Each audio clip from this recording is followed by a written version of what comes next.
são os 30 melhores livros que eu já li até agora, em ordem de dificuldade. Então sejam muito bem-vindos a mais um vídeo. Eu sempre quis fazer aqui um vídeo com uma listona dos meus livros preferidos do momento, os que mais me impactaram de alguma forma. E eu sempre sinto uma dificuldade muito grande de classificá-los, assim, né? Eu acho que quanto mais a gente lê, felizmente, mais difícil fica de ter aqueles livros que mais impactaram e ser uma lista classificável minimamente e que não seja gigantesca. Enfim, eu decidi fazer aqui uma seleção de 30 livros que tiveram um impacto muito grande em mim e que eu considero realmente livros muito especiais e que eu gosto muito de indicar para todo mundo também. E eu vou começar pelo mais fácil e irei até os mais difíceis que eu já li. Lembrando que essa é uma lista das minhas preferências, né? Então, embora eu tenha feito essa classificação de dificuldade muito com base, assim, em quantidade de referências, em contexto, densidade filosófica, número de páginas também, porque isso costuma ser uma dificuldade, forma do livro, enfim, vários critérios que eu adotei aqui para estabelecer mais ou menos essa lista. É uma lista totalmente com base na minha preferência pessoal, então é normal que vocês sintam falta de alguma obra aqui, seja porque não se tornou um preferido meu ou porque eu ainda não li. Então eu já convido vocês a deixar aí nos comentários os livros preferidos de vocês também. Busquei priorizar livros que fossem romances, necessariamente, então são poucos os livros mais curtos que estão aqui nessa lista, mas teremos alguns, e começaremos, inclusive, por um livro bem curto, acho que o mais curto aqui dessa lista, que é o 30º, então, dessa lista, que é Um Conto de Natal, do Charles Dickens. Eu acho que esse aqui é um livro que todo mundo deveria ler e reler, inclusive, porque é um livro muito bom, muito gostoso e com uma mensagem muito interessante.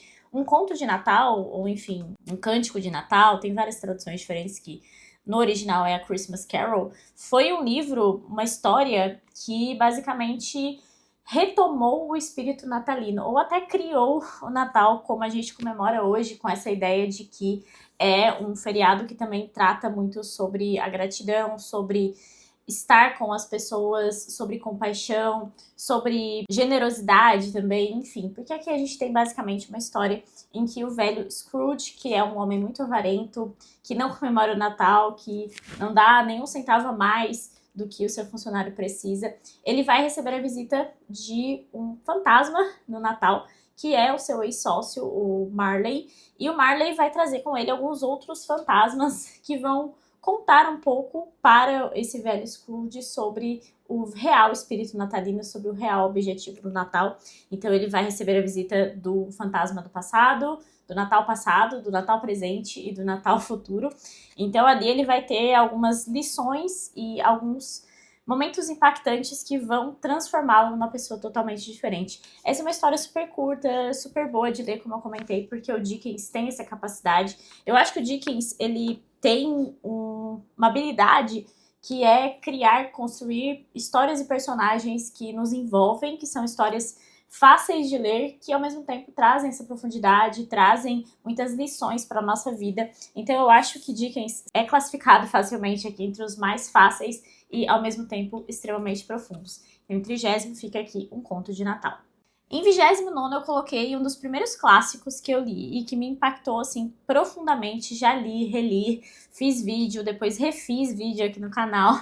E quem já é de um tempo aqui provavelmente já sabe que eu estou falando de um livro que é um dos meus preferidos até hoje também, Senhor das Moscas, do William Golding.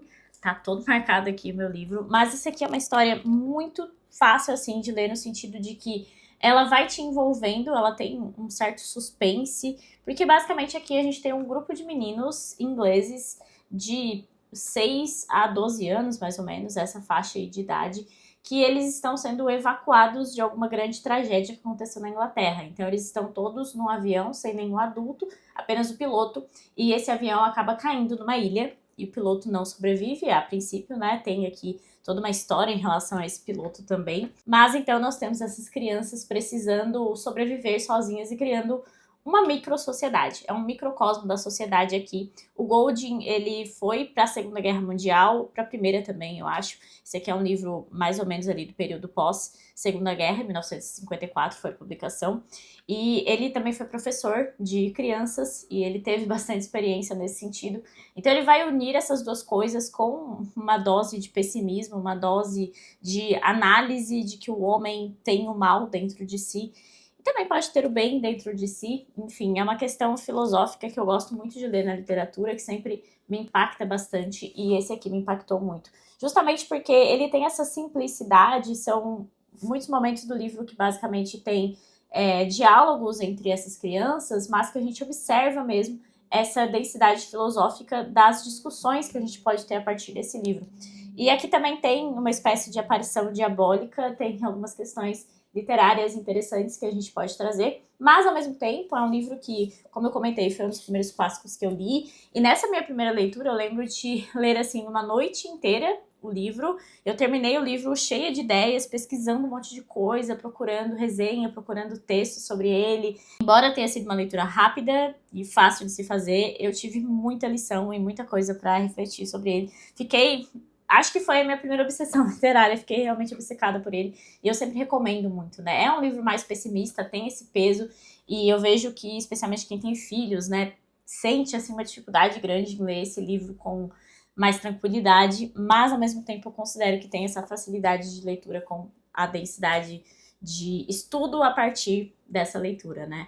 E já que estamos falando de simplicidade e profundidade ao mesmo tempo, acho que cabe muito bem colocar aqui O Velho Mar, do Ernest Hemingway. Também é um dos livros mais curtos aqui da lista, né? Eu comecei com uns livros um pouco mais curtos, porque eu acho, né, como eu comentei, que isso tem um peso também na dificuldade para a leitura.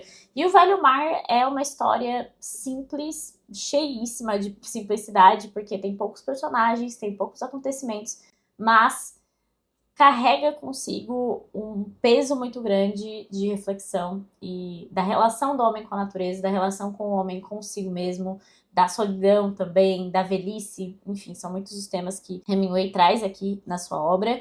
O Velho Mar talvez seja uma novela, né, um livro mais curtinho também, mas tem uma escrita ainda mais simples, assim, porque o Hemingway basicamente tem essa ideia da teoria do iceberg, né, que o que ele escreve é apenas a pontinha e tudo que tá lá embaixo, o que não tá escrito, é o que faz a gente pensar e faz a gente realmente mergulhar nessas histórias dele. E O Velho Mar foi o livro que coroou, assim, a escrita literária do Hemingway. Ele é mais conhecido pelos seus contos, tem alguns romances, mas O Velho Mar é considerada a sua obra-prima. Aqui, basicamente, a gente acompanha, então, o velho Santiago, que já tem aí seus 80 e poucos anos, e ele ainda pesca, ele é um pescador que está passando por uma dificuldade, está um tempo sem pescar nada, então ele vai sair para o mar e vai pescar um peixe gigantesco, um marlim, e talvez esse marlim seja a salvação dele, afinal, né, ele está há muitos dias sem pescar nada e ele consegue, então, esse grande peixe, mas ele vai passar alguns dias lutando contra esse peixe, porque ele precisa trazê-lo de volta para casa, né, a partir do alto mar.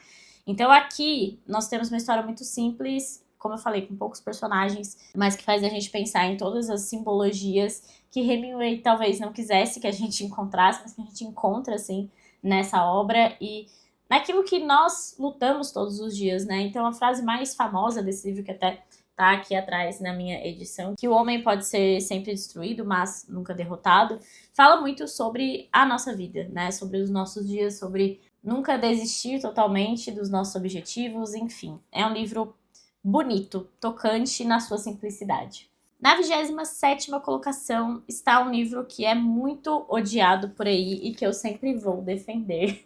Então temos aqui O Apanhador no Campo de Centeio, do Salinger. Outra obra bem tranquila de ler. Basicamente nós temos uma história narrada por um adolescente e é esse o motivo de ser tão odiado, porque o nosso querido Holden aqui é um pouco reclamão, como todo bom adolescente. Mas esse aqui é um livro que fala muito sobre luto, sobre essas relações familiares, até possivelmente sobre um abuso sofrido aqui pelo Holden em determinado momento.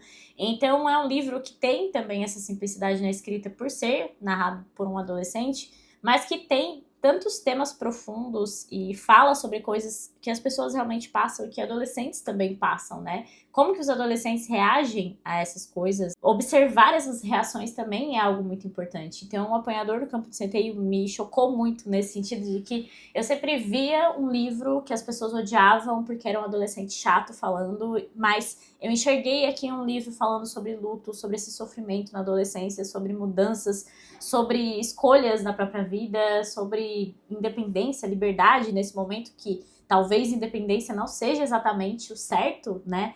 Então são questões que eu considero muito bem tratadas nesse livro, apesar de ter sim essa questão de ser um adolescente chato narrando essa história.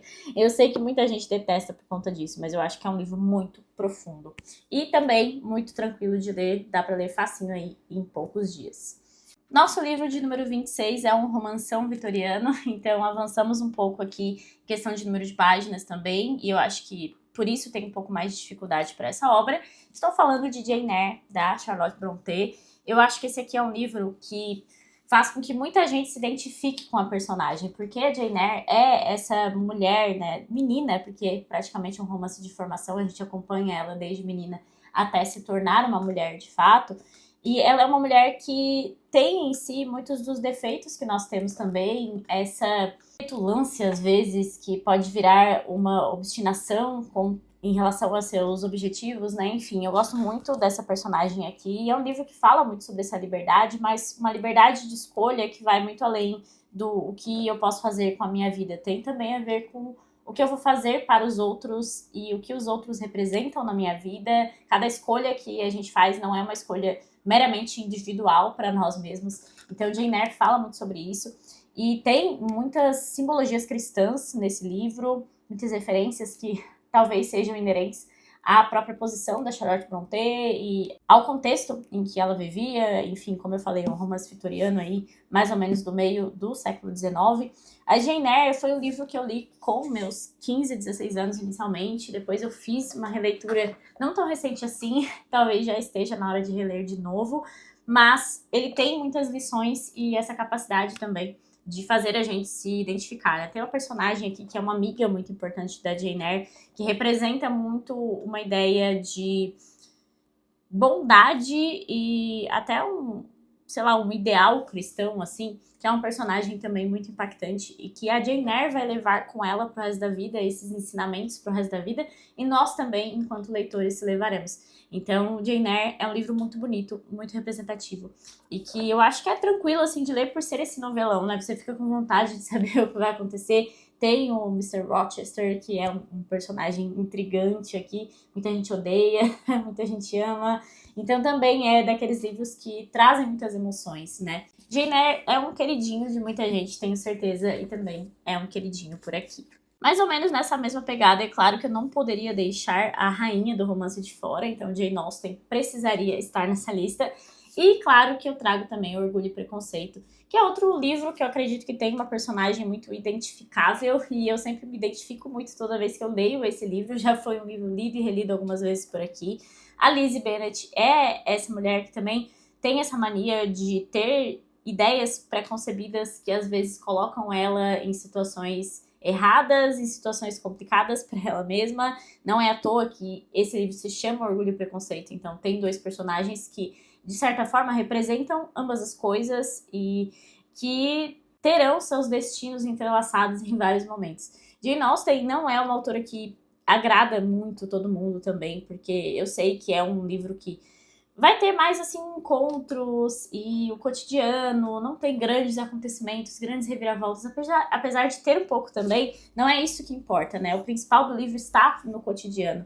Mas é justamente isso que eu amo em Jane Austen, a capacidade dela de colocar a profundidade e colocar as grandes coisas nos pequenos acontecimentos do dia a dia. É algo que eu gosto muito de ver, especialmente entre as grandes escritoras da literatura, que é essa percepção dos detalhes, essa percepção das minúcias que elas conseguem colocar também nessas obras. A Jane Austen é a rainha de fazer isso, cheia de ironias, sarcasmos e pequenas tiradas que você precisa prestar atenção ali para pegar, mas que ali ela tá criticando muitas coisas, ela tá se posicionando também enquanto escritora.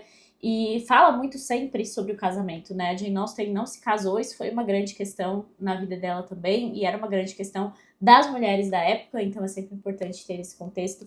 Mas o Orgulho e Preconceito é um livro muito momento de conforto aqui também. Eu acho que ele é um livro muito gostoso, assim, de ler. Não vejo tanta dificuldade, algo que afaste as pessoas do clássico, né? Salvo se for por questão de gosto pessoal mesmo. Então, se você é uma pessoa que gosta mais do plot twist, da reviravolta, dos grandes acontecimentos, das loucuras da vida, Jane Eyre funcionaria melhor do que Orgulho e Preconceito. Mas eu, particularmente, prefiro Orgulho e Preconceito, da Jane Austen.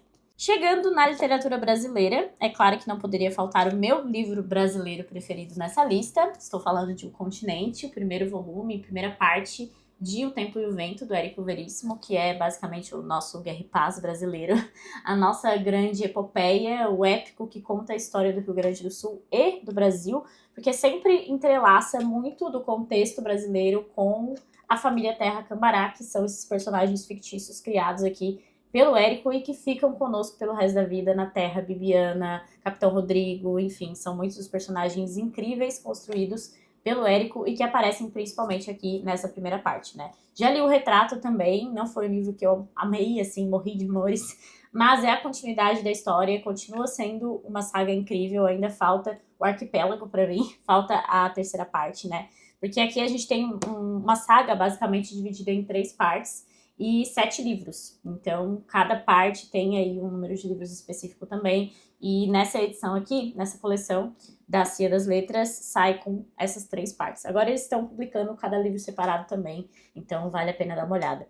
De qualquer forma, eu acho que o Érico Veríssimo tem uma escrita simplesmente incrível, porque ele traz muitas sensações, é uma escrita muito sensorial, você consegue ouvir o vento ou sentir o frio, sentir o calor, a depender ali da situação, e as estações também vão marcando muito dos acontecimentos aqui da obra. O vento é sempre muito marcante nessa obra, e ele me lembra Tolstói realmente por conta disso, por essa capacidade, e Érico Veríssimo tem essa escrita que é quase magnética. Então, embora seja um livro um pouco mais denso, com personagens densos, com esse contexto histórico que muitas vezes falta pra gente, mesmo enquanto brasileiros, tem muita coisa que a gente simplesmente não estudou e que acontecem aqui, então precisam mais pesquisas, né, durante a leitura. Mesmo assim, ele tem uma escrita que te envolve muito. Então, por isso eu coloquei aqui entre os livros que são um pouco mais fáceis de ler, né, mas ao mesmo tempo também com essa grande densidade e com essa capacidade imaginativa, assim.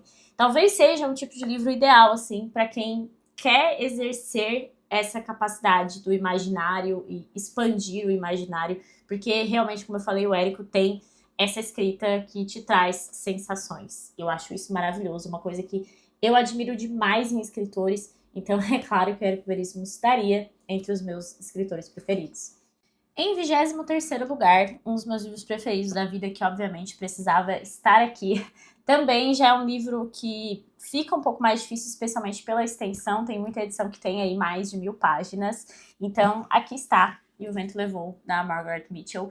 E embora tenha essa quantidade de páginas, embora tenha uma densidade também no seu contexto histórico, porque se passa na Guerra Civil Americana, então eventualmente você precisa pesquisar melhor, entender esse contexto, né, e eu sinto que existe uma dificuldade nesse aspecto. Esse aqui é um novelão, daquele tipo que não dá pra largar, que parece uma novela das 9 das antigas, que ficava todo mundo prestando atenção e querendo saber o que vai acontecer em seguida, e tem vários acontecimentos, plot twist, personagens muito profundos, personagens que te deixam com raiva, ao mesmo tempo te trazem empatia. Scarlett O'Hara nunca mais vai sair da sua cabeça, assim como Rhett Butler, enfim. É um livro incrível, e eu acho também que é uma ótima porta de entrada, assim, para quem não é tão acostumado a ler os clássicos ou livros grandes, livros mais densos. Por isso também tá aqui mais pro final da fila, apesar dessa sua quantidade de páginas. Eu sempre recomendo, assim, porque é um livro do tipo que você não consegue largar mesmo, que você precisa saber o que vai acontecer. Eu tive muito essa sensação.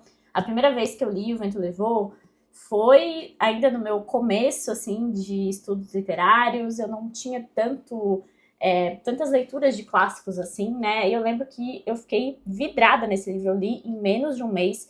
e depois eu fui pesquisar sobre a Guerra Civil, assisti ao filme do Lincoln, da biografia dele, né? Enfim, foi um livro que me abriu um monte de pesquisas posteriores justamente por ter se tornado também uma obsessão literária. É maravilhoso, eu amo esse livro e eu realmente acho que ele tem muito o que ensinar. Eu considero que esse é o tipo de livro do século XX que tem tudo para se tornar um clássico e que muita gente torce o nariz por ser um best-seller da sua época, né? Assim como o Dickens também era, e assim a gente vai pro próximo da fila. Em 22º lugar, outro livro que foi um grande best-seller, o autor era best-seller, por isso muita gente torceu o nariz para ele. E temos aqui o filho preferido de Charles Dickens, que é o meu livro preferido, do Dickens também, David Copperfield. Aqui nós temos um clássico romance de formação, que a gente acompanha o David desde o início da sua vida até a vida adulta, todos os seus acontecimentos, a maturidade, os erros, os acertos, os amores. Então também é um livro que te envolve muito nesse sentido, e o próprio David é quem te narra a história. Então ele vai desde nascer até os últimos dias aí de sua vida, até a vida adulta, na maturidade máxima, digamos assim, para ele te contar a própria história. E o narrador traz muita empatia também pra gente. A gente se envolve muito com a vida dele, quer muito que dê certo.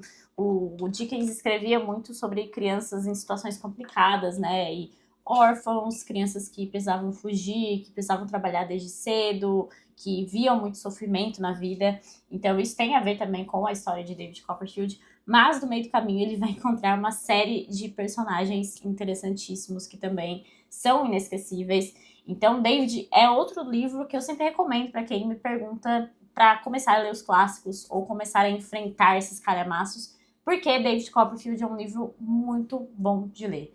Flui muito bem, você fica com vontade de saber o que está acontecendo, tem esse contexto da Inglaterra vitoriana, pós-revolução industrial, tem muita crítica do Dickens a isso. Na época ele já fazia esse tipo de crítica, e ele trazia muito essas crianças pobres e pessoas que sofriam mesmo, né, e que viviam em partes menos favorecidas da Inglaterra, para que o mundo olhasse para elas, né? E para o governo também olhasse para elas, enfim, que houvesse algum tipo de tratamento diferente em relação a essa situação, porque era muito normal que as obras tratassem mais daquilo que se chama de burguesia, né? Ou dos mais favorecidos. Então, esquecer essa parte da sociedade. E o Dickens fez muito isso, de trazer isso à tona. Tem uma resenha aqui no canal que eu acho que é uma das minhas resenhas preferidas. Vou deixar todos os links aí embaixo para caso tenha vídeo e para os livros também, caso vocês queiram adquirir. Lembrando que sempre que vocês adquirem qualquer coisa no meu link da Amazon eu ganho uma pequena comissão, então eu já agradeço vocês por isso. Em 21º lugar, um dos livros que basicamente inaugurou o subgênero ficção científica, tenho aqui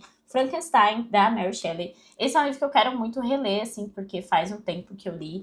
E esse é um livro epistolar, né? Então ele tem um formato de carta, às vezes diário, se eu não me engano.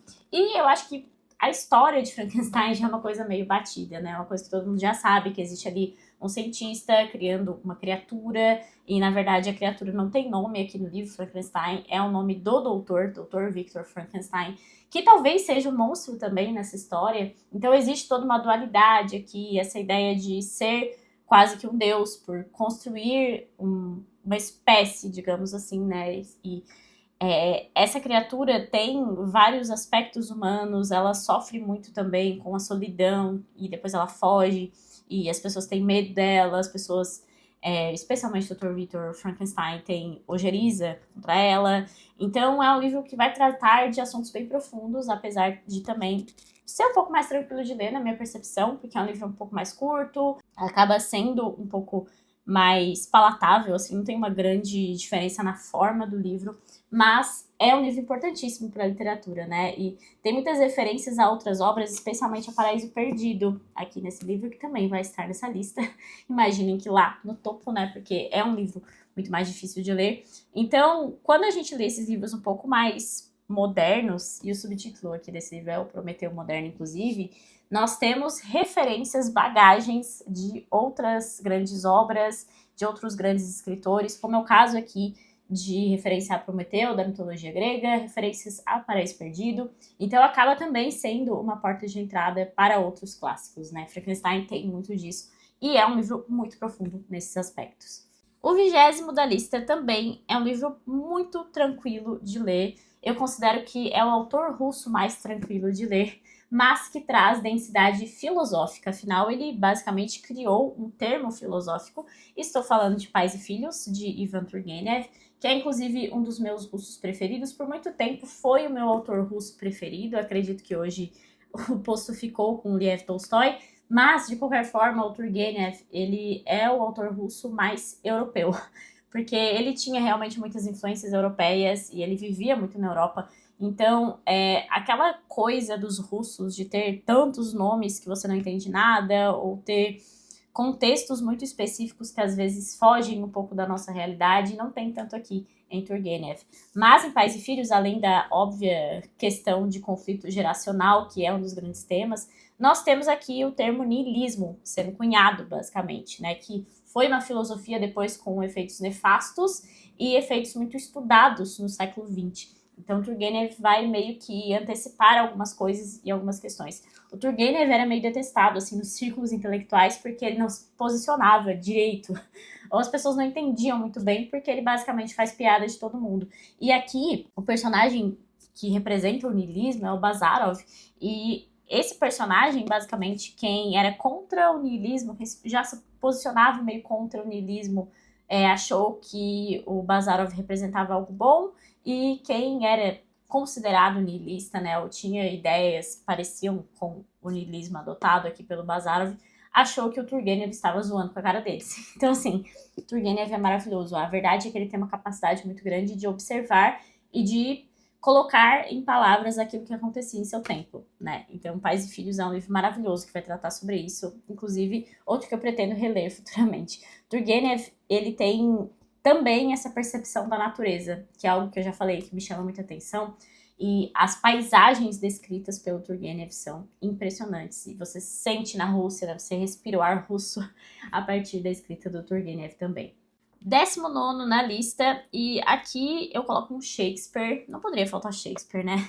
Quando que a gente fala de cânone de literatura, melhores livros sem colocar Shakespeare, eu vou colocar aqui a minha peça favorita, que é uma tragédia, que é Otelo, de Shakespeare, então. E aqui é basicamente uma grande peça que vai falar sobre o ciúme, sobre a questão racial também, sobre ser um outsider aí nessa sociedade, né? Porque temos Otelo sendo um mouro, que também é um soldado que está numa posição muito alta ali, porque ele foi um grande soldado. Ao mesmo tempo, ele sofre com a inveja alheia, especialmente do Iago, que é basicamente uma representação diabólica aqui nessa obra.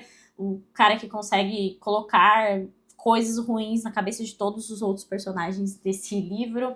Então, é uma grande tragédia shakespeariana, mas que tem muitas coisas, muitas questões bem humanas sendo desenvolvidas aqui e que falam muito sobre todos os tempos, né? Eu acho que Shakespeare tem essa capacidade, tanto é que Harold Bloom chama ele de um inventor do humano. E eu coloco aqui com um pouco mais de dificuldade justamente porque as peças de teatro costumam ter esse estigma, né, de serem mais difíceis. Eu não acho que sejam difíceis, e Otelo também não é um livro difícil de ler, justamente porque também tem todos esses acontecimentos e tem uma questão de ciúme que acaba trazendo essa discussão e essa curiosidade. Eu acho que é um tema que sempre traz muita curiosidade na literatura, né?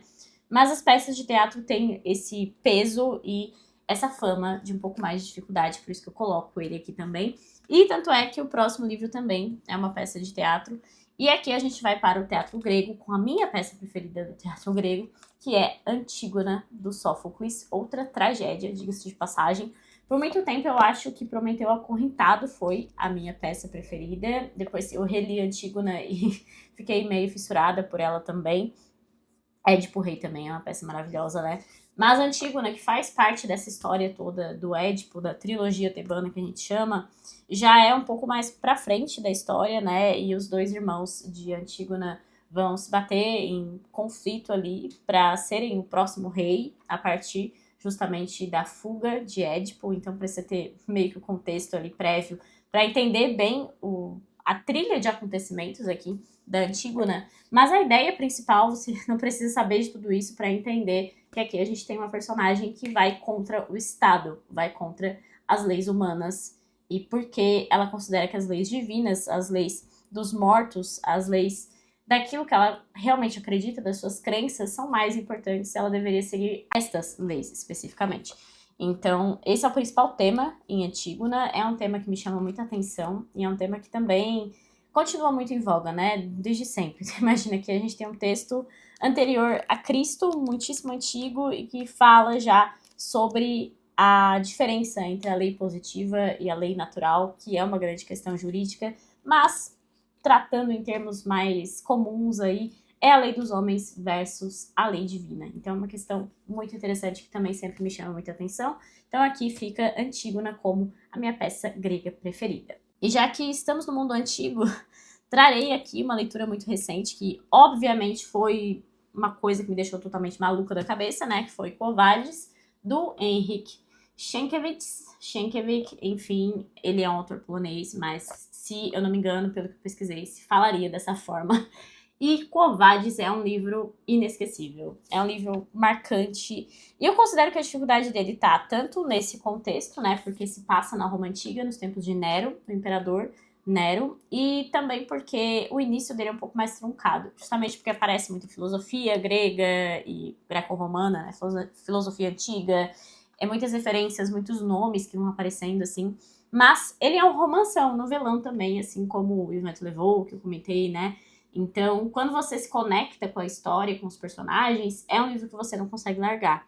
E é por isso que eu não considero nem de longe dos livros mais difíceis dessa lista, mas por ter esse contexto, né? Por precisar que você, pelo menos, pesquise um pouco, entenda mais ou menos o funcionamento daquela sociedade, assim. Quo Vadis, basicamente, conta a história de Vinícius e Lígia. Vinícius é um soldado romano que faz parte da corte de Nero. Ele é sobrinho de Petrônio, foi uma pessoa real também, né? Foi um poeta dessa época. E ele se apaixona por Lígia, uma personagem fictícia, que era cristã, fazia parte aí dessa seita cristã, quando o cristianismo sequer era uma igreja realmente, né? Então aqui a gente tem os apóstolos São Pedro e São Paulo aparecendo, São Pedro iniciando de fato a igreja de Roma, iniciando aqui o que hoje a gente chama de igreja católica. Então é um livro que tem um peso muito grande para quem é cristão, eu já comentei isso várias vezes, né? Mas ao mesmo tempo é um romanção histórico com reviravoltas para quem não tem essa questão espiritual, mas que gosta de um bom romance histórico. Eu recomendo muito esse livro. Esse autor recebeu o Nobel de Literatura e tem um peso bem grande para a Polônia, então é um livro maravilhoso e que todo mundo deveria ler. Estamos chegando à metade da lista e em 16º eu coloco aqui Judas Obscuro, de Thomas Hardy, que é um livro que eu amei ler, também foi uma obsessão, também li em poucos dias. E aqui a gente tem um peso... A maior dificuldade, eu acredito, seja o peso filosófico da época ali, porque tem algumas filosofias sendo debatidas aqui nesse livro, mas os acontecimentos, que talvez seja o que a gente possa chamar de dificuldade para Quo Vadis também, porque são ambos livros que trazem tragédias, assim, bem escancaradas para o leitor. Tem gente que não tem muito estômago para ler essas coisas, eu entendo totalmente. Judas Obscuro tem ali um crime cometido por crianças contra crianças, que é uma coisa, assim, bem bizarra e bem pesada, tem um impacto bem grande mesmo nesse livro. E Judas é esse personagem cujo nome já é bem representativo de que a vida dele não é lá muito boa, né, e, enfim. E basicamente ele tem como grande objetivo entrar na universidade, ele vem de uma família pobre, ele tem bastante dificuldade, mas ele se envolve ali com pessoas, com fatos que se colocam como grandes muros para esses objetivos de vida dele.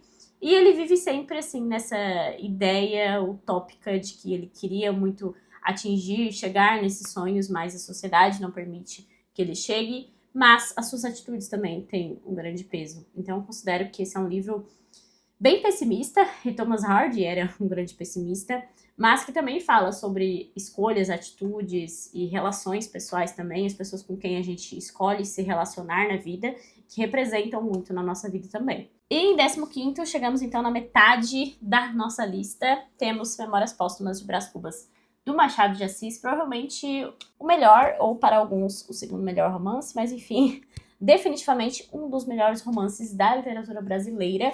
Eu considero que a dificuldade aqui está no fato de que nós brasileiros não somos preparados para ler Machado de Assis, e a escrita de Machado parece muito difícil para nós, não deveria ser, mas enfim. E porque aqui é um livro muito sarcástico, né? Cheio de ironias e detalhes que as pessoas muitas vezes não entendem. E por isso que tem gente que usa a frase do Brás Cubas como se fosse algo muito maravilhoso, que ele não deixou filhos, né? Ninguém para ficar com a desgraça dele para a posteridade. Então é um livro melancólico também, que tem esse peso, ao mesmo tempo é um livro engraçado em alguns momentos. Eu acho que a dificuldade está mais nesses aspectos mesmo. Mas Memórias Póstumas é um livro muito bom, eu gostei demais. Foi um dos primeiros clássicos que eu retomei também, assim, na vida adulta. E eu pensava como a gente tinha um medo, um terror, né, com Machado de Assis. E, na verdade, ele é simplesmente incrível. E ele tem essa capacidade de falar também sobre as nossas dificuldades humanas, sobre os medos humanos, e de uma forma bem sarcástica, mas também com esse peso. Então a gente precisa sempre ler Machado de Assis com esse peso. Em 14º, eu vou colocar aqui, talvez um dos primeiros russos que eu li. Eu não acho que tenha tanta dificuldade assim, mas muita gente tem medo.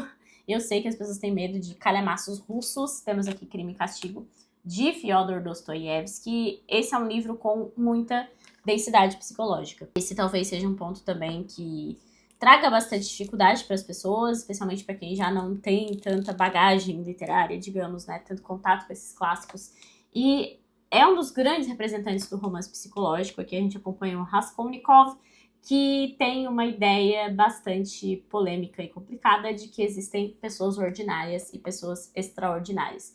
E as pessoas extraordinárias poderiam cometer crimes e passar por cima dessas leis morais, das leis éticas do mundo, porque para que grandes coisas aconteçam, essas pessoas extraordinárias precisam cometer crimes. No caso de Napoleão Bonaparte, por exemplo. Napoleão sempre está aí nos grandes livros, né? Um grande protagonista do século XIX também. Mas enfim, Raskolnikov considera isso, ele considera que ele mesmo é uma pessoa extraordinária e por isso ele decide cometer um crime contra uma velha avarenta que ele considera um peso para a sociedade que não precisava viver.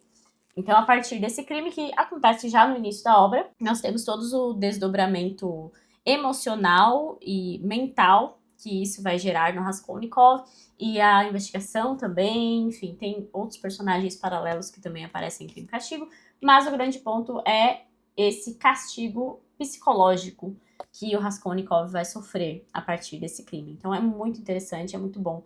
Esse aqui é um dos melhores do Dostoiévski, né? Sem sombra de dúvidas, eu acho que ninguém nega isso. Tem um final bem impactante também, que nem todo mundo gosta, mas que reflete muito a ideia religiosa de Dostoiévski e que é uma ideia sempre presente nas suas obras. A religião era um ponto muito importante e muito tratado por Dostoiévski nas suas obras literárias. Então isso aqui também tá em Crime e Castigo. Eu acho que é mais pelo medo que as pessoas têm, né, da literatura russa, que ele acaba aparecendo aqui entre os livros um pouco mais complicados. Mas a densidade filosófica e especialmente psicológica que eu comentei estão bem presentes em Dostoiévski também. Em 13º, também seguindo esses grandes russos, temos aquele que se tornou o russo mais impactante da minha vida, eu acho, que foi Oblomov, do Goncharov, e eu espero muito que outras obras desse escritor aqui apareçam, que talvez ele se torne meu russo preferido, afinal de contas. Porque esse livro aqui me impactou de um jeito muito impressionante, né? A dificuldade tá tanto na extensão como no ritmo da obra, porque não é um livro muito difícil nessas densidades, referências, forma do livro, não é isso. A questão é que aqui o personagem não faz nada, ele é um personagem que tá na total imobilidade, né? Então, existem muitos reflexos psicológicos que a gente pode pensar em depressão, uma doença que deixa ele assim, bipolaridade, etc. Mas ele fica sempre deitado e ao mesmo tempo ele representa também um grande tipo da literatura russa, que é o homem supérfluo. Já falei várias vezes sobre isso aqui no canal, podem dar uma pesquisada se quiserem aprofundar. Mas de qualquer forma é essa ideia do homem que tem muitos conhecimentos, ele aprendeu muito, ele quer mudar a sociedade, mas ele não tem os meios e ele não sabe como efetivar essas mudanças. Então, tanto aspectos psicológicos como também políticos, né, e filosóficos aqui nessa obra, mas eu considero realmente que a dificuldade é se envolver com esse personagem. Eu me emocionei muito lendo esse livro, me envolvi muito emocionalmente com essa obra mesmo, mas eu entendo que muitas pessoas não vão sentir isso e vão achar um livro bem chato também. Mas eu considero que é um dos livros mais impactantes da minha vida, assim, sem sombra de dúvidas. Em 12º, mais um livro do gênero dramático, e teremos aqui, então, o escritor alemão, que eu acho que não apareceu nenhum ainda, né? Mas enfim, temos Goethe, seu Fausto. Aqui eu vou colocar o Fausto I, porque o Fausto II foi uma grande viagem de ácido e que eu futuramente precisarei reler, com certeza, porque eu li no momento que eu não tinha nada quase de bagagem literária, então aquilo lá foi uma grande viagem de ácido na minha cabeça. Mas eu já amei muito Fausto I, assim, fiquei fascinada por Fausto I. E aqui é uma lenda, né, que tem muito na literatura alemã e foi replicada em várias obras, foi explorada por muitos grandes escritores, como o próprio Thomas Mann e como aqui o Goethe, que é a lenda de Fausto, um homem que vende a própria alma para Mefisto, que é a representação diabólica aqui nesse livro, então vende a alma para o diabo, em troca de todo o conhecimento do mundo. Então ele seria um grande cientista que quer saber sobre tudo, e também tem a ideia aqui do amor, né, ele quer a paixão da vida dele aqui, que é a Margarida. Então, em muitas obras, essa estrutura vai se replicar. Então, Goethe vai trazer também uma ideia transcendental bem forte para essa obra. E também tem a questão do gênero dramático aqui, né? Essa daqui é uma edição bilíngue, mas, enfim, tem as falas dos personagens, né? E eu sei que isso também é uma grande dificuldade para muita gente. Eu penso que nós perdemos muito, né, esse contato com o gênero dramático e por isso tem toda essa dificuldade. Eu acho que a gente devia buscar mais para que seja mais comum para as nossas vidas também, porque tem grandes escritores desse gênero, como é o caso aqui também do Fausto do Goethe, como é o caso de Shakespeare e do grande teatro grego antigo. E aqui em 11º lugar, chegando então nos 10 livros mais difíceis, quase, em 11º eu coloquei Os Miseráveis, de Victor Hugo, que por muito tempo, e talvez continue sendo o meu segundo livro preferido da vida, entre os grandes livros preferidos da vida, porque Os Miseráveis foi o livro que mais me fez chorar na minha vida, que mais me impactou emocionalmente também, e Jean Valjean é um personagem inesquecível, um personagem impactante demais. E aqui nós temos Victor Hugo trazendo tudo que ele faz de melhor, que é digressão, filosofia. Ele para um capítulo inteiro para falar sobre o esgoto de Paris, sobre a Batalha de Waterloo, sobre o funcionamento de uma abadia, enfim. Ele traz tudo isso e ele escreve muitas páginas sobre isso. Eu gosto muito de Victor Hugo.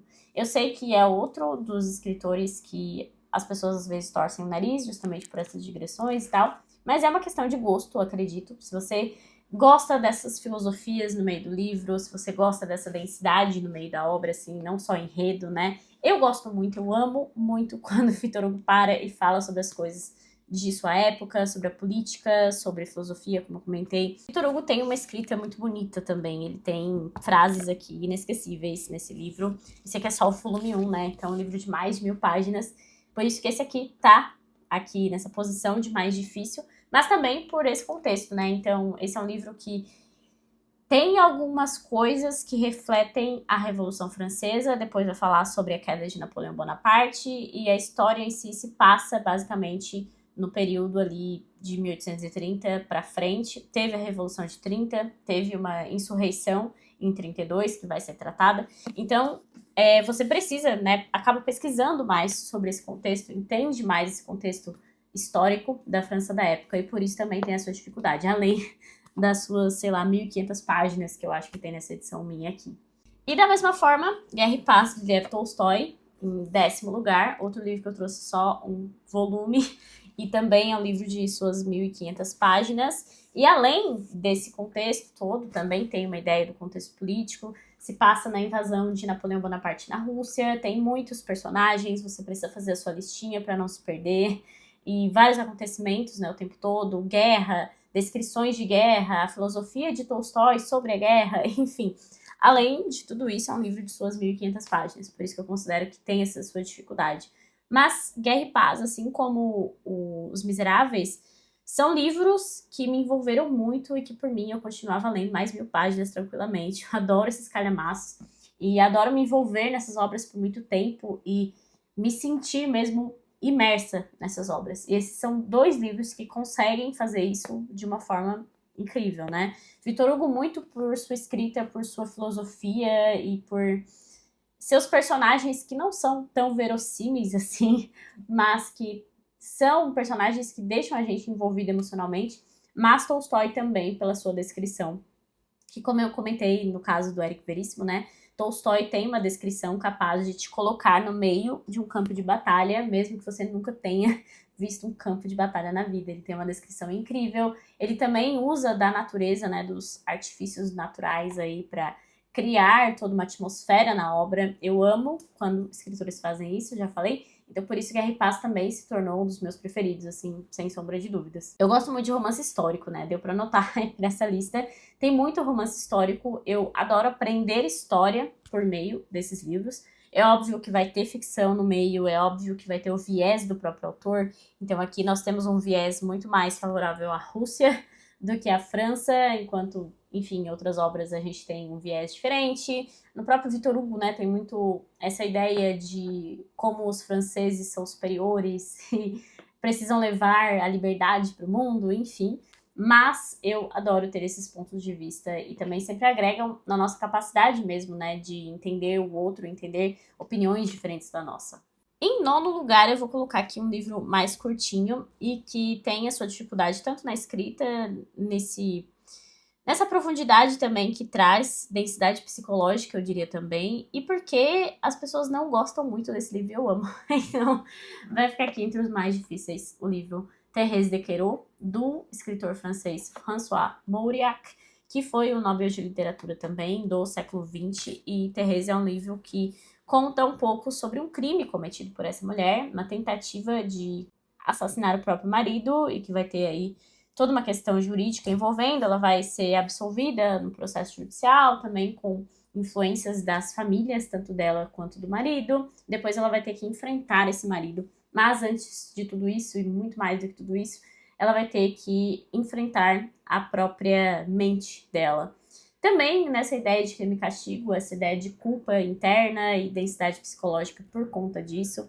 E o Mauriac traz muito disso também nas suas obras. Eu li recentemente, trouxe resenha de Nó de Víboras, que é um livro que eu amei também. Poderia entrar nessa lista, mas por conta da dificuldade, assim, eu considero que Thérèse é um livro mais difícil e é um livro que me impactou muito mais. A primeira parte desse livro é meio que, assim, pensamentos da Thérèse e imagens que vão surgindo e saindo, assim, da obra. Então, ele usou muito da ideia do cinema mudo e dessa ideia mesmo de cenas que vão surgindo, vão aparecendo o tempo todo.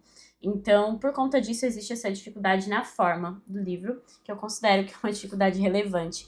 Mas esse também se tornou um dos meus livros preferidos, e eu fiquei obcecada por François Mauriac, e já li outro livro dele, já quero ler todos os livros dele possíveis. Estamos cada vez mais dificultando aqui nessa lista, e é óbvio que não poderia faltar o meu livro preferido da vida, que todo mundo sabe que eu sou obcecada, minha grande obsessão literária da história desse canal e da história da minha vida, que é Moby Dick. O livro que me fez criar um canal, o livro que me fez criar leitura conjunta, mais de uma, enfim. Moby Dick é Moby Dick, né? E esse aqui é um livro que eu considero difícil por alguns aspectos, assim. Tanto também por suas referências, tem muita referência bíblica, referência mitológica, referência a outras obras. E a forma do livro também foi bem inovadora, porque tem alguns capítulos que parecem um teatro, tem capítulos que parecem um monólogo, tem capítulos que parecem uma enciclopédia sobre baleias, enfim. Tanto na forma como no conteúdo, Herman Melville dificultou a vida dos seus leitores e inovou muito na literatura também. Mas, para mim, é um livro que não tem precedentes, assim. A sua capacidade de me fazer pensar e de me fazer pesquisar sobre as coisas, e especialmente de ver o mundo, tá tudo aqui em Moby Dick, né? Como o homem tá sempre em conflito com a natureza, em conflito consigo mesmo, isso muitas vezes reflete, né, no conflito externo que ele tem, e esse bem e o mal que existe em cada um de nós, que existe no universo no geral, e do que é constituído o universo. Então tá tudo aqui, com um narrador maravilhoso, que é um narrador em primeira pessoa, né, o Ismael, que é um dos personagens maravilhosos que estão no meu coração. Eu amo livros narrados em primeira pessoa, acho que isso também ficou um pouco claro com algumas obras aqui que tem bastante disso, né? E Moby Dick não poderia faltar nessa lista, né? Definitivamente. Eu sei que é um livro que desagrada muitas pessoas, e tem essa dificuldade, tem quem pare lá nos capítulos sobre baleia e enche o saco de baleia, não queira mais saber de baleia, mas é o meu livro preferido e é a minha grande obsessão literária da história. Em sétimo, e eu coloco aqui porque eu considero mais difícil nesse sentido psicológico, filosófico, político, mais uma vez, pela grandiosidade da obra também, né? Enfim, estou falando de Os Demônios, de Dostoiévski. Considero um pouco mais difícil que Moby Dick, sim, por isso eu coloco aqui. Embora tenha também uma estrutura de novelão, tem muitos personagens, né? Uma grande quantidade de nomes russos para que você entenda, e personagens, assim, bem complexos, com, assim, meandros que você precisa prestar atenção e que representam muitas coisas. Então, em Os Demônios, o Dostoiévski vai basicamente fazer, assim, uma profecia do que ia acontecer na Rússia a partir da Revolução, a partir dos ideais que se alastravam por lá no final ali do século XIX, nos anos 1800 mais ou menos, que é onde passa essa obra aqui.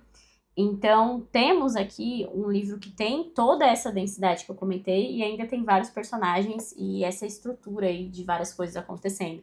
Então, eu considero que ele ainda é um pouquinho mais difícil, mas por muito tempo foi meu russo preferido, continua sendo meu livro preferido de Dostoiévski, talvez mereça já uma releitura, porque faz um tempinho que eu li. Mas essa capacidade profética de Dostoiévski em Os Demônios é muito impressionante. Eu ainda vou ler O Idiota, né? Eu ainda não li, então não tá nessa lista, não sei se estará nessa lista. Mas, de qualquer forma, acredito que dos romances de Dostoiévski, além de Memórias do Subsolo, que não entra nos meus preferidos, então não vai estar nessa lista, eu considero que Os Demônios é o que mais tem dificuldade pro leitor, assim. Mas vale muito a pena transpor essa dificuldade também. Em sexto lugar, vai ficar Homero e a sua Odisseia. E o próximo já vai ser Ilíada, inclusive, então já entramos no nosso top 5, porque o quinto é Ilíada. Eu considero que a Odisseia é bem mais tranquilo de ler, até porque é um pouco mais curto aqui, pelo menos na minha edição tem essa diferença já de tamanho, e porque a Ilíada se passa mais na guerra, né? Então, a Guerra de Troia é um cenário para a Ilíada, alguns dias da Guerra de Troia, e na Odisseia nós temos Homero contando a história de Odisseu, Ulisses, no caso, voltando para casa.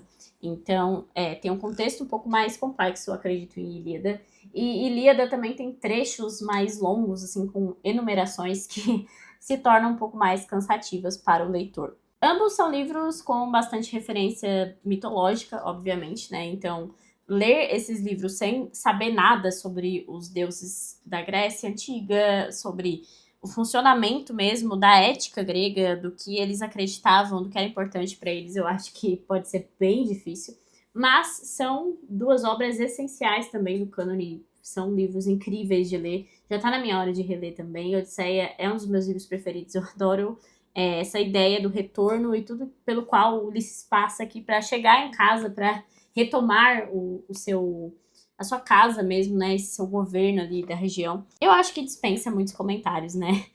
Tem essa dificuldade também pela sua forma, porque é um poema épico, e os poemas épicos sempre trazem mais dificuldade para o leitor, mas são obras essenciais e que valem todo o esforço do mundo. No nosso top 4, em quarto lugar, eu coloquei O Som e a Fúria, de William Faulkner, porque esse aqui é um livro difícil mesmo, de verdade, pela forma, né? Eu já falei algumas vezes sobre ele, foi uma leitura que eu fiz no ano passado e foi a minha primeira leitura de muitas, eu tenho certeza que farei muitas leituras dessa obra aqui, porque ele é um livro narrado por 4 vozes diferentes. São 4 capítulos, o primeiro capítulo narrado por um homem com deficiência cognitiva, enfim, alguma deficiência mental grave, tem seus 30 anos e não consegue identificar o tempo e o espaço corretamente, então a escrita toda, né, é nesse estilo, então tem meio que esse fluxo de consciência de uma pessoa cuja consciência não é usual, digamos. E o segundo capítulo já é de um personagem diferente, mais um personagem que tá surtado, assim, tá prestes a cometer algo contra a própria vida.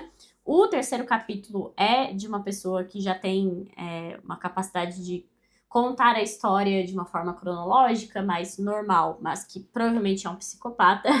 Então os pensamentos dele são meio tenebrosos de serem lidos. E, por fim, o último capítulo é o único que tem um narrador em terceira pessoa, que aí sim te explica mais ou menos o que está acontecendo. Então é um livro que na forma inovou totalmente. E o tema também é um pouco pesado, assim, porque é uma história que se passa no sul dos Estados Unidos, tem uma ideia de decadência, de uma família em decadência. Então é uma obra densa em muitos aspectos e ainda tem essa dificuldade da forma. Top 3, os 3 livros que eu considero que foram os mais difíceis que eu li e ao mesmo tempo também estão entre os melhores livros que eu já li. Em terceiro lugar temos um brasileiro, e eu falei, muita gente considera esse aqui o melhor romance da literatura brasileira. Estamos falando de Grande Sertão Veredas, de Guimarães Rosa, que tem muita dificuldade na forma, né? Eu acho que nem precisa dizer muito, porque a escrita desse livro é totalmente diferente. E Guimarães Rosa acaba te envolvendo numa escrita que você precisa mergulhar de cabeça para aceitar que é aquilo mesmo, então tem bastante dificuldade. E não só nisso, porque é um livro que não tem uma história narrada cronologicamente, às vezes a gente se perde aqui na história de Riobaldo, que é esse jagunço aposentado, digamos, o nosso narrador aqui da história, e a escrita toda é muito diferente, né? Você acaba tendo que se adaptar a essa escrita e mergulhar nessa escrita totalmente diferente, que é a fala de um jagunço do interior do sertão mineiro, e ali das redondezas, né, enfim. E o Riobaldo tem uma questão com um outro personagem muito importante dessa obra, que é o Diadorim, e a gente vai acompanhar essas andanças desses dois jagunços e suas participações em guerras de facções, digamos, que eram esses bandos de jagunços. Ao mesmo tempo, o nosso narrador Riobaldo é um grande filósofo, então ele tem momentos de muita reflexão e frases maravilhosas que ele deixa aqui nesse livro. O que o Guimarães Rosa aqui fez foi uma inovação total, assim, de estilo, de técnica de escrita, e ele fala em entrevistas, né, que esse é um dos pontos mais importantes da obra, então é uma dificuldade necessária e que você precisa transpor para entender Grande Sertão Veredas, mas é um livro incrível e tem muita referência mitológica aqui também, meio nas entrelinhas, então é um livro maravilhoso, é um romance muito bem escrito e que também será uma experiência inesquecível. Em segundo lugar, então, nesse top 3 de livros mais difíceis e que se tornaram favoritos por aqui, maravilhosos livros que eu li e que valeram cada esforço nas tentativas de leitura, estou falando aqui de A Divina Comédia, de Dante Alighieri, que fica na segunda posição, especialmente por conta do Purgatório e do Paraíso. Então é um livro dividido em 3 partes, né, essa andança aí de Dante, que é um narrador, é um personagem, e, enfim, é um teólogo, um filósofo, um estudioso, é tudo nessa obra aqui. Ele vai passar, então, pelo inferno, pelo purgatório, pelo paraíso, e vai narrar pra gente tudo isso. Esse aqui é um poema, e ele tem até uma dificuldade de classificação, né, literária, porque tem muita coisa aqui, e é um livro com tanta referência, tanta densidade, especialmente no Purgatório e no Paraíso, e aí vira uma questão de teologia mesmo, e a dificuldade teológica é bem grande, mas é um livro lindo, e talvez seja uma das coisas mais próximas da perfeição que alguém já escreveu, porque ele faz aqui, então, 3 livros, né, e ele sempre vai usando muito o número 3, que é o número da Trindade, e aqui a gente tem 33, 33 e 34 versos, formando 100 versos, e as partes todas, né, Inferno, Purgatório e Paraíso, cada um são divididos em 7. Enfim, é um livro que, de fato, busca a perfeição em muitos aspectos, e eu acho que o Dante se aproximou muito dessa perfeição que nenhum humano consegue alcançar. Mas é praticamente um livro com inspiração divina. Só pode ser isso para ter se tornado um livro quase tão perfeito assim. É um livro inesquecível, também é um livro de muitas releituras, porque justamente, né, nesses pontos de dificuldade, mas também é um livro que fala sobre muitos conflitos humanos, sobre muitas questões humanas e, enfim, vai falar basicamente sobre o caminho que quem é cristão acredita que pode trilhar, quem é católico especialmente, né, quando a gente fala em purgatório, mas é um livro também que fala sobre o caminho humano de forma geral. Então ele já começa o livro perdido numa selva escura e tentando achar um caminho, um rumo, e é possível que isso seja uma analogia para a própria vida do Dante naquele momento. Enfim, é simplesmente um dos livros mais importantes da história da literatura e uma das leituras mais impactantes que eu já fiz na minha vida também. E para encerrar, então, essa lista com outro poema épico, porque, enfim, os épicos, eles demandam muito da gente, né? E, assim, os 2 primeiros ficaram muito... Qual que é o mais difícil deles, porque os 2 são muito difíceis, os 2 são muito maravilhosos. Mas Paraíso Perdido vai ganhar esse primeiro lugar de mais difícil dessa lista aqui, porque Paraíso Perdido é um livro que a gente tem dificuldade mesmo de identificar a própria beleza da poesia, a própria dificuldade das traduções, que tem uma questão de traduções aqui, porque ele é em inglês no original, né, enquanto que a Divina Comédia é no italiano, e é muito mais fácil transpor, assim, os trechos em italiano para algo muito parecido da gente, assim. Em Paraíso Perdido tem mais essa dificuldade, e quando você pega o texto no original, é uma coisa, assim, sublime, e não tem como repetir aquilo lá em outras línguas, mas Paraíso Perdido é maravilhoso. Também tem essa questão religiosa, né? O John Milton era protestante e ele escreve sobre a queda do homem e a queda de Lúcifer. Inicialmente Lúcifer, né? Então a primeira metade aqui do livro é a queda de Lúcifer e a segunda metade é a queda do homem a partir disso. Então é um livro que também tem muita referência bíblica, tem referência mitológica, tem muitos personagens e personagens interessantíssimos. A figura aqui criada de Satã, né, é impressionante. E vai ser um marco também para muitas outras literaturas, para muitas outras obras. Inclusive mencionei, né, que Frankenstein é um livro que tem muita referência a Paraíso Perdido. E foi um grande desafio, foi uma leitura bem desafiadora, mas muito, muito, muito recompensadora. Ambos os livros, na verdade, por isso que eu digo que é difícil fazer uma diferença aqui nessa classificação, porque são ambos livros maravilhosos e que todo o esforço valeu a pena. Bom, é isso, vou deixar todos os links aí pra vocês, pra quem quiser mais detalhes sobre essas obras, porque acaba sendo um pouco difícil comentar um pouquinho sobre cada um aqui, né? Mas esses são os 30 melhores livros que eu li até agora nessa minha vida, em ordem do mais fácil para o mais difícil. Eu espero que vocês tenham gostado dessa lista de indicações e caso queiram comentar aí os seus preferidos, a sua lista, ou enfim, dizer que livros vocês sentiram falta de aparecer por aqui, fiquem à vontade. Deixem a sua curtida se gostaram desse vídeo. Lembrem-se de se inscrever aqui no canal, porque isso é muito importante.